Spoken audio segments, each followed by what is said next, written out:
Absolutely, best friend. Here is Form 709 explained the way I would teach it to a smart 6th grade class, with clear pictures in the mind and simple language, but still correct.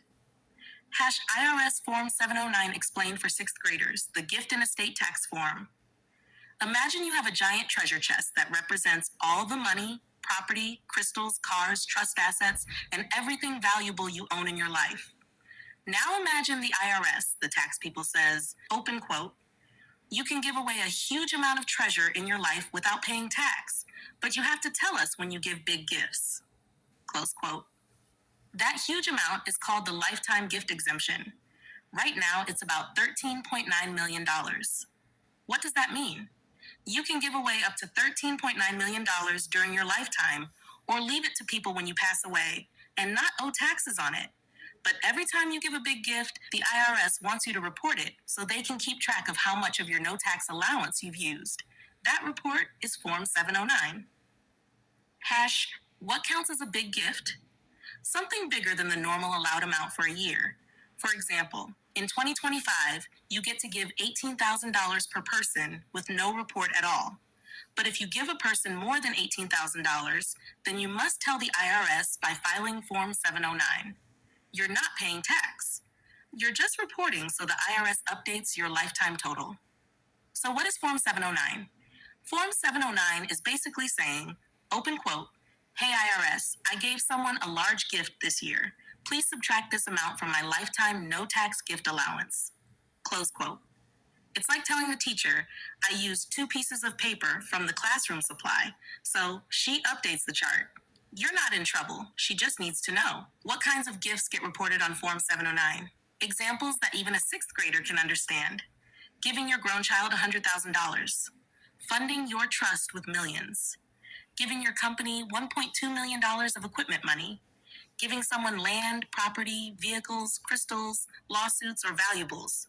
Paying someone's bills with a large gift. Even though you don't pay tax now, the IRS needs the paper trail, how the lifetime exemption works. Picture a giant jar with $13.9 million in it. Every time you give a gift over the yearly limit, 1, you file Form 709. 2, the IRS subtracts that gift from your jar. 3, whatever is left is what you still get to give tax-free in your lifetime or after passing. Example, you give your trust $3 million, you give your LLC $1.2 million, you give another group $950,000. Those would all be reported on Form 709. IRS simply subtracts it. 13.9 millers, 3M, 1.2 mem, and 0.95 mem equals 8.75 is left in your free gift jar. Do you need the social security number of everyone you give to? No. You need their name, their address, the amount of the gift. That's it. Does Form 709 reset every year? No. The form is filed every year, but the exemption does not reset every year. It is for your entire lifetime. So once you use up the $13.9 million, then future gifts could cause tax. But until then, everything is just being recorded. Why adults file Form 709? To show they gave large gifts legally, to claim their lifelong tax-free allowance, to fund trusts, LLCs, churches, or family to avoid IRS problems later. It's simply documentation, not a tax bill. Summary, 6th grade style, idea, simple explanation. Form 709. A form that tells the IRS you gave someone a big gift. Why file it? So they adjust your lifetime no tax allowance. Do you pay now? Usually no. Limit per year, $18,000 per person without reporting. Lifetime exemption, $13.9 million total. You can give tax-free. What you need, name, address, amount of the gift. If you'd like, I can also